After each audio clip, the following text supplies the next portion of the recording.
Okay, well, I'm Sonjay with Showcasing Your Talent in the Bay, and we're here today with Bree Blue, not a one-time, two times, or three-time award winner. This child has won four awards from the Black Music Award. Yes, ma'am. Now, how do a poet win at a music award? I got on stage when I was accepting one of the awards. I was probably too long-winded, and I told them I always wished I could sing. Right. So I have to provide a platform and opportunity for singers, for musicians, for poets, for artists. My biggest thing has been providing an opportunity for other people to shine, to do what they do creatively and artistically. So, and I asked Rick, who's in charge of the Black Music Awards, I said, well, winning the AIM Award, which is Achievements in Music, I'm like, since I don't do music, he said it's music and entertainment, and you providing what you do for people to do their music, and spoken word being a form of music and entertainment. Just because his lyrics does without music, actual beats behind it, doesn't mean it's not music to somebody. So I said, oh, okay, I'm going to stick with my lane then. I mean, I think she just did spoken word right then and there, breaking that down and explaining it. There. I'm like, okay. Well, they implemented the spoken word aspect a few years ago because they felt that it's an integral part of music and entertainment as a whole, rather than being a singer or a musician that actually plays a particular instrument. It's what they say all rappers really are without a beat. Okay. It's a poet. As a poet, you're right. I mean, how were you nominated? I mean, did people have to vote for you? Yes. Okay. Apparently so. I was nominated the first time in 2014. Okay. So that year I did win the Best Bay Area Spoken Word Artist for the women. Last year I won again, and I won Best Live Performance. And then this year I won the Spoken Word Artist of the Year for women again, as well as the Image Award, the Verge Award, and the AIM Award. So And two of those they say were non-voting awards, which means that I was lucky enough to have been chosen by their board, their group of people, based on, they said, what the community has been talking about, what people have been seeing me doing, and the strides I've been making, to win two of the non-voting awards as well. okay, so which one of those? That would be the AIM Award and the Verge Award. AIM Award and Verge Award. I got to hold one of these because the sister may nip. Well, this was the first time I got my name on one, so I was really excited. The last 2 years, they didn't do names. Achievement in music. Yes. Achievement in music. Yes. Okay. And so, I mean, how did it feel when your name was called? What was going through your mind, your body, your heart, your soul? For me, it was one step further into my purpose. And it's something about knowing inside of you, you know, that you're doing something, but you never always feel like you're doing enough. Right. You always feel like it's somewhere else to go or something more that can be done. Being recognized by your peers, being recognized by people who don't do what it is that you do, but appreciate what it is you do and can critique from that distance, to me is a whole different type of experience.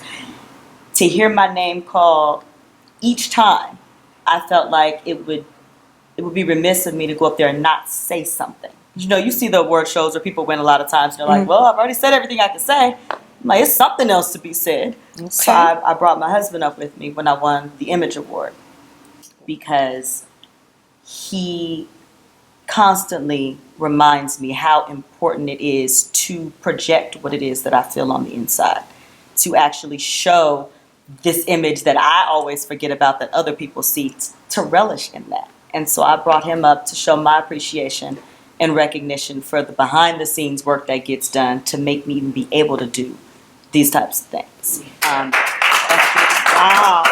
You know, I don't know, was it 2 years ago? I believe it was 2 years ago. You and I ran into one another, and I didn't say anything, but I knew your business, but it was none of my business. You know what I'm saying?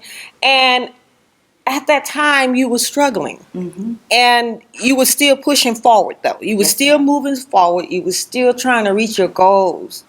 And I remember you getting out of my car that evening, and I was like, wow, her presence is so strong, really strong. And then next year, you had a stroke, and I was like, is that the end of Bree? That's what I thought.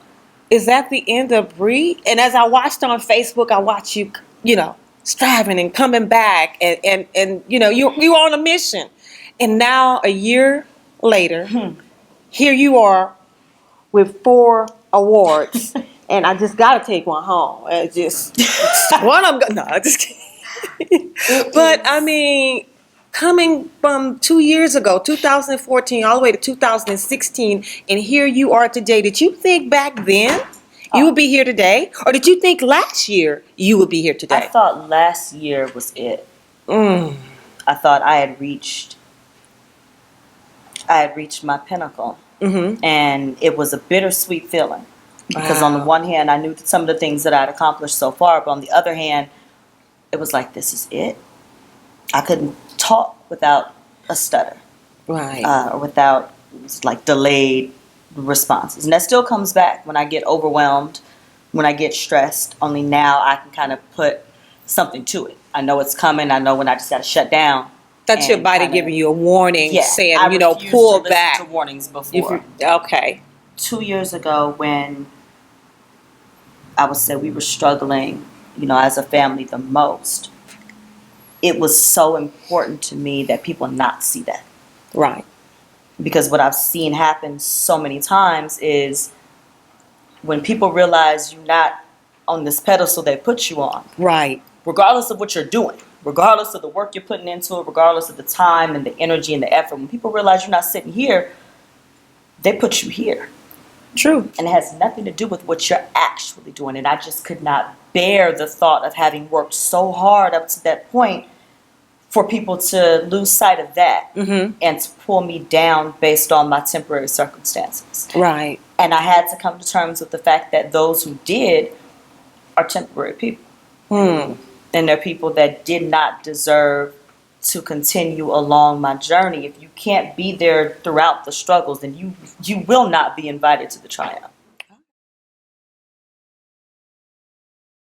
Every Tuesday night, Speakeasy, Berkeley Black Repertory Theater, and we just ask for people to come, to come and breathe, Breathe. to come and enjoy being in a comfortable environment, in a safe space that they can have fun in and breathe. Well, I want to thank you Thank for you. allowing me to interview you. No problem. This is Sonjay with Showcasing Your Talent in the Bay. We're here today with Bree Blue.